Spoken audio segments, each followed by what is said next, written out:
أعوذ بالله من الشيطان الرجيم. بسم الله الرحمن الرحيم.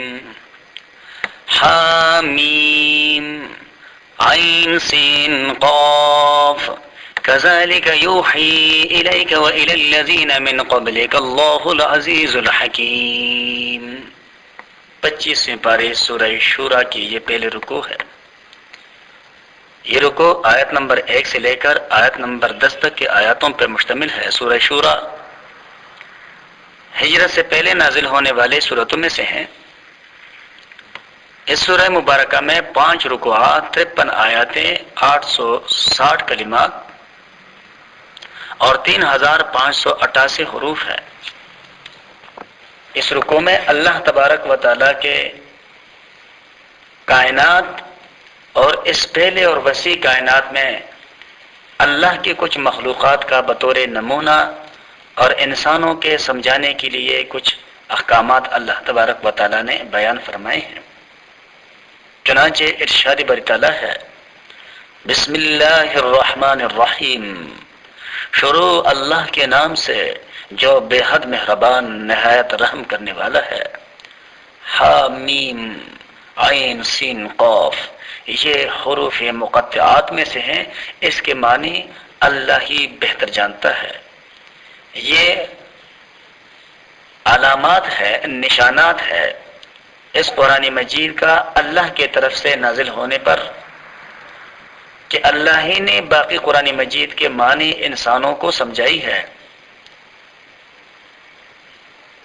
اور جو معنی اپنے طرف سے نازل کردہ الفاظ کے اللہ ہی نے نہیں سمجھائی تو سارے دنیا والے مل کر بھی اللہ کے اس قرآن کے چند الفاظ کے معنی کرنے سے عاجز ہے. اور اس میں ان لوگوں کے اس دعوے کو باطل کرنا مقصود ہے کہ جو یہ کہا کرتے تھے کہ اگر ہم چاہیں تو ہم اس قرآن کی طرح قرآن کو لے کے آ سکتے ہیں. اللہ تبارک و تعالی نے ان آیاتوں کے ذریعے ان لوگوں کو سمجھایا کہ اس قرآن کی طرح قرآن لانا جس کے معنی اور مفہوم اس طرح آسان ہو، فصیح ہو، قابل عمل ہو، ہر طرح کے غلطیوں سے منزہ اور پاک ہو، وہ لانا تو دور کی بات. اس قرآن میں نازل ہونے والے چند جملے جو میں نازل کرتا ہوں تم اس کا معنی کر کے دکھا دو. چنانچہ وہ لوگ اس کے معنی کرنے سے عاجز تھے تو وہ اس قرآن کا کیا مقابلہ کریں گے. اللہ کا ارشاد ہے، کذالک یوحی الیک، اسی طرح وحی بیچتا ہے وہ تیرے طرف، وإلی الذین، اور ان لوگوں کی طرف، من قبل کا جو آپ سے پہلے ہو گزرے ہیں. اللہ العزیز الحکیم، جو زبردست حکمت والا ہے، یعنی اسی اللہ عزیز حکیم کی طرف سے آپ کی طرف وحی کی گئی ہے جس طرح کہ آپ سے پہلے لوگوں کی ہدایت کے لیے وحی بھیجی گئی تھی. لہو ما فی السماوات وما فی الارض، اسی کا ہے جو کچھ ہے آسمانوں اور زمین میں. وہو العلی العظیم، اور وہ سب سے بلند اور سب سے عظمت والا ہے. تکاد السماوات یتفطرن من فوقہن، قریب ہے کہ پھٹ جائیں آسمان اوپر سے. والملائکۃ، اور فرشتے، یسبحون بحمد ربہم، وہ تسبیح بیان کرتے ہیں اس کی خوبیوں کے ساتھ. ویستغفرون لمن فی الارض، اور وہ گناہ بخشواتے ہیں زمین والوں کی، یعنی توبہ اور استغفار کرتے ہیں زمین پر رہنے والوں کے لیے. الا سنو، ان اللہ هو الغفور الرحیم، بے شک وہی اللہ ہے معاف کرنے والا بے حد مہربان. اور وہ اپنے مہربانی سے فرشتوں کے دعا قبول کر کے مومنین کے خطاؤں کو معاف کرتا اور کافروں کو ایک عرصے کے لیے مہلت دیتا ہے، ورنہ دنیا کا سارا کارخانہ ایک چشم زن میں درہم برہم ہو جائے. والذین اتخذوا من دونہ، اور جنہوں نے پکڑ رکھے ہیں اللہ کے سوا اولیاء، اوروں کو رفیق. اللہ حفیظ علیہم، اللہ کو وہ سب یاد ہے. وما انت علیہم بوکیل، اور آپ ان کے کوئی ذمہ دار نہیں ہے. یعنی دنیا میں مشرکین کو مہلت تو دیتا ہے لیکن یہ نہ سمجھو کہ وہ ہمیشہ کے لیے بچ گئے. ان کے سب اعمال اور احوال اللہ کے ہاں محفوظ ہے، جو وقت پر کھول دیے جائیں گے. آپ اس فکر میں نہ پڑیں کہ یہ مانتے کیوں نہیں اور نہ ماننے کی صورت میں فوراً تباہ کیوں نہیں کر دیے جاتے. آپ ان باتوں کے ذمہ دار نہیں، صرف پیغام حق پہنچا دینے کی ذمہ دار ہے. آگے ہمارا کام ہے کہ کس وقت ہم نے کن لوگوں کا کس طرح سے محاسبہ کرنا ہے. وَكَذَلِكَ أَوْحَيْنَا إِلَيْكَ، اور اسی طرح ہم نے آپ کی طرف وحی کی، قرآنًا عربیًا، قرآن عربی زبان کا، لِتُنذِرَ أُمَّ الْقُرَىٰ، تاکہ تو ڈرائے بڑے بستی والوں کو، وَمَنْ حَوْلَهَا، اور وہ جو اس کے آس پاس ہے۔ ام القریٰ سے مراد مکہ مکرمہ ہے، اس لیے کہ مکہ کے شہروں میں یہ سب سے بڑی بستی تھی، اور یہاں کے لوگوں کے فیصلوں پر سارے لوگ آمین کہا کرتے تھے، مانا کرتے تھے یہاں کے لوگوں کے باتوں کو، ان کے فیصلوں کو، اس لیے کہ یہاں کے لوگوں کو سب سے دانا سمجھا جاتا تھا۔ اس لیے اللہ تبارک و تعالیٰ نے اپنے کلام کے مخاطب سب سے پہلے سب سے بڑی بستی والوں کو قرار دیا۔ قرآنًا عربیًا، قرآن کو عربی زبان میں۔ فقہاء کرام نے یہاں سے یہ مسئلہ اخذ کیا ہے کہ بعض لوگ جو صرف اردو کا ترجمہ کر لیتے ہیں اور اس میں قرآنی الفاظ نہیں ہوتے، اور پھر کہتے ہیں جی کہ اردو کا قرآن، تو بھئی اردو کا قرآن نہیں ہوتا، انگریزی کا قرآن نہیں ہوتا۔ انگریزی الفاظ میں کیا ہوا قرآن مجید کا ترجمہ ہوتا ہے، اردو زبان میں کیا ہوا قرآن مجید کا ترجمہ ہوتا ہے، وہ قرآن نہیں ہوتا۔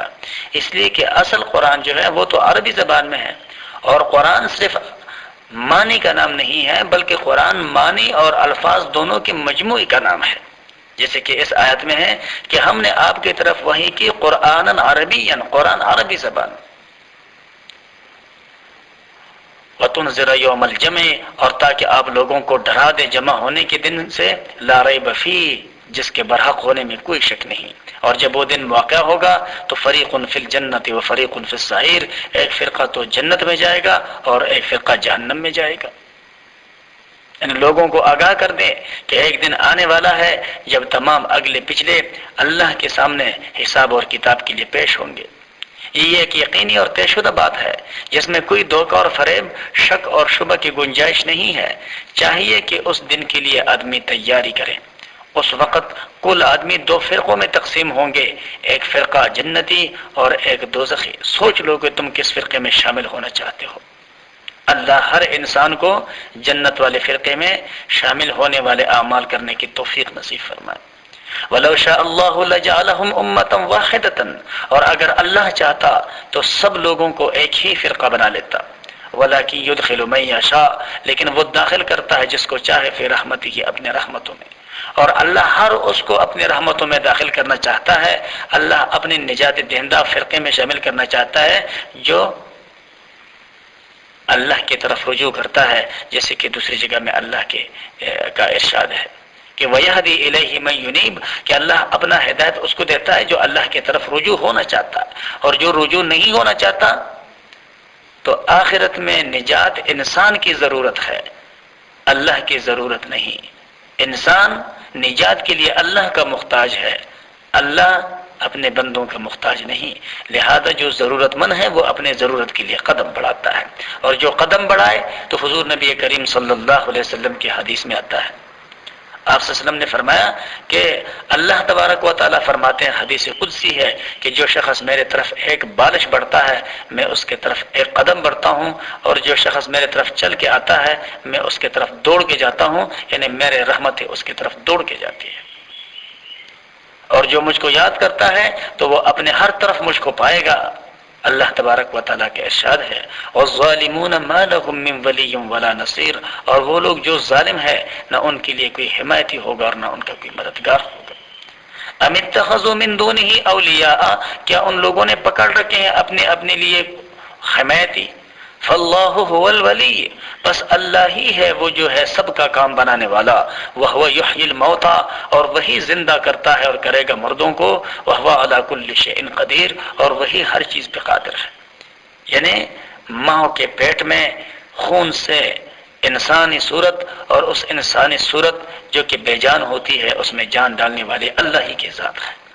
جس طرح یہ سب کچھ اللہ ہی کا کارنامہ ہے، اسی طریقے سے قیامت کے دن مردوں کو بھی اللہ ہی زندہ کرے گا۔ لہذا بندگی اور پکارے جانے کے مستحق صرف وہی ایک اللہ ہے جس کے دست قدرت میں انسانوں اور سارے مخلوقات کی زندگی اور موت ہے۔ وآخر دعوانا ان الحمد للہ رب العالمین۔ اعوذ باللہ من الشیطان الرجیم۔ بسم الله الرحمن الرحيم وما اختلفتم فيه من شيء فحكمه إلى الله ذلكم الله ربي عليه توكلت وإليه أنيب۔ 25 پارے سورہ شورى کی یہ دوسری رکوع ہے۔ یہ رکوع آیت نمبر 10 سے لے کر آیت نمبر 20 تک کے آیاتوں پر مشتمل ہے۔